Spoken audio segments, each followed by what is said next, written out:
La dernière souffrance dont je veux parler, c'est le silence de Dieu, ce scandale. Je n'en dis qu'une phrase, mais elle est terrible. Je hurle vers toi, Seigneur, et tu ne réponds pas. Je me tiens devant toi, et ton regard me transperce, comme si j'étais transparent. C'est terrible cette phrase, et c'est tellement vrai. Je hurle vers toi, et tu ne réponds pas. Il y a un prophète Habakkuk qui avait dit la même chose. Mais jusque à quand nous laisseras-tu crier, pleurer, gémir et tu ne bouges pas? Cette souffrance du silence de Dieu est terrible. Et je terminerai par les cris et la révolte que cela inspire à Job. Jusqu'à un point étonnant pour nous, Job, le croyant, ira jusqu'au blasphème. Et je n'ai pas oublié que ce livre fait partie de la Bible, qu'il est donc reconnu, même par mes frères juifs et par nous ensuite, comme inspiré par Dieu lui-même. Voilà qui est déculpabilisant quand même. Ce sera l'un des premiers acquis de ce livre. Pourquoi je dis qu'il va jusqu'au blasphème? Mon ami Job connaissait très bien les psaumes. La preuve, c'est qu'il les dit, mais en blasphémant.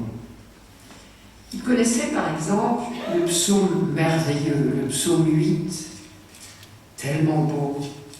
Ô Seigneur notre Dieu, qu'il est grand ton nom par toute la terre. Jusqu'aux cieux, ta splendeur est chantée par la bouche des enfants, des tout petits. À voir ton ciel, ouvrage de tes doigts, la lune et les étoiles que tu fixas. Qu'est-ce que l'homme pour que tu penses à lui?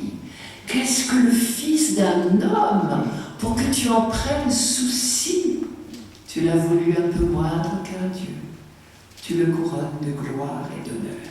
Donc un psaume d'émerveillement devant l'importance que Dieu nous accorde, devant la sollicitude qu'il nous manifeste. Ah, qu'est-ce qu'un homme? Moi je me sais tout petit et pourtant tu me traites comme un grand.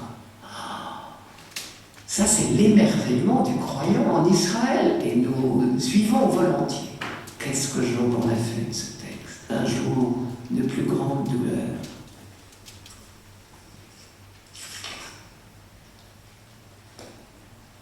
Mais qu'est-ce qu'un mortel? Ça veut dire la même chose en hébreu. Un homme, un fils d'Adam. Qu'est-ce qu'un homme? Ne vous énervez pas.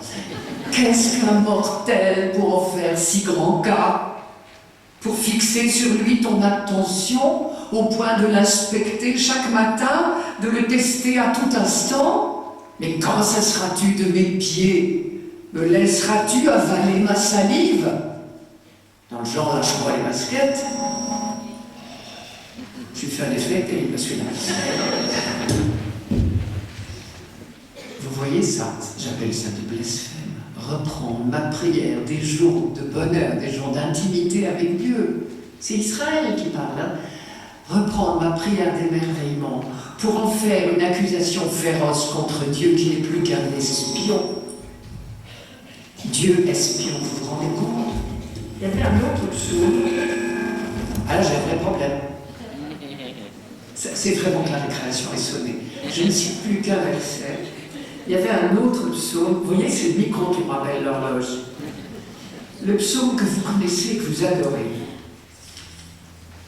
Parce qu'on chante celui-là volontiers. Tu le scrutes, Seigneur, et tu sais quand je m'assois, tu sais quand je me lève. De très loin, tu pénètres mes pensées. Ah, vous connaissez ça. Tu me devances et me poursuis, tu m'en sers, tu as mis la main sur moi. Savoir prodigieux qui me dépasse, hauteur que je ne puis atteindre. Et pour dire que Dieu ne nous lâche jamais parce que nous sommes dans sa main, ce qui est quand même le plus grand de nos bonheurs, où donc aller loin de ton souffle? Où m'enfuir loin de ta face? Je gravis les cieux, tu es là. Je descends chez les morts, te voici. Je prends les ailes de l'aurore, je me pose au-delà des mers, et bien même là, ta main me conduit, ta droite me saisit. C'est pas beau ça. C'est l'émerveillement du croyant qui sait qu'il est dans les mains du bon Dieu, que c'est le meilleur endroit au monde. Qu'est-ce que Job en a fait de ce psaume d'émerveillement? il en a fait un blasphème. Mais c'est le hurlement de la douleur. Ce que je sais depuis Siracide, c'est que dans ma douleur, mes larmes coulent sur les joues de Dieu. Voilà qui devrait nous déculpabiliser. Voilà ce que Job a fait de ce psaume. Si je vais à l'Orient, il n'y est pas. À l'Occident, je ne l'aperçois pas. Est-il occupé au nord? Je ne peux l'y découvrir. Se cache-t-il au midi? Je ne l'y vois pas. C'est-à-dire Dieu, on peut toujours courir, il n'en a rien à fiche de moi. Si ce n'est pas du blasphème. Je vais terminer là-dessus, cette audace de Job, à elle toute seule, c'est déjà une leçon formidable du livre de Job. Ça veut dire que dans nos douleurs, dans nos révoltes, enfin plutôt dans nos douleurs, dans nos souffrances, dans nos angoisses, on a le droit de se révolter. On a le droit de tout dire, puisque ce livre est dit comme inspiré. Ça veut dire que je ne me culpabiliserai plus de n'avoir pas eu que des paroles pieuses dans les moments difficiles. Nous ne sommes pas que pieux. Nous sommes douloureux, point barre, quand on est douloureux. Et Dieu nous aime comme ça. Ne pas nous culpabiliser et ne pas nous culpabiliser de la révolte de l'autre. Je me rappelle être allé chez une amie un matin. Son fils a été tué pendant la nuit par un chauffard. Un de ses copains qui avait bu 40 bières, une bouteille de whisky, ça ne me dit rien, dans une soirée trop arrosée. Le copain s'en est sorti. Le fils de mon ami est mort. Quand je suis arrivé, elle hurlait.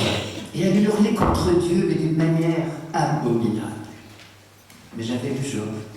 Je savais que Dieu l'entend, qu'il sait, qu'il connaît. Et c'est pas lui qui va se choquer. Vous avez droit à votre retrait, peut-être même à un déjeuner.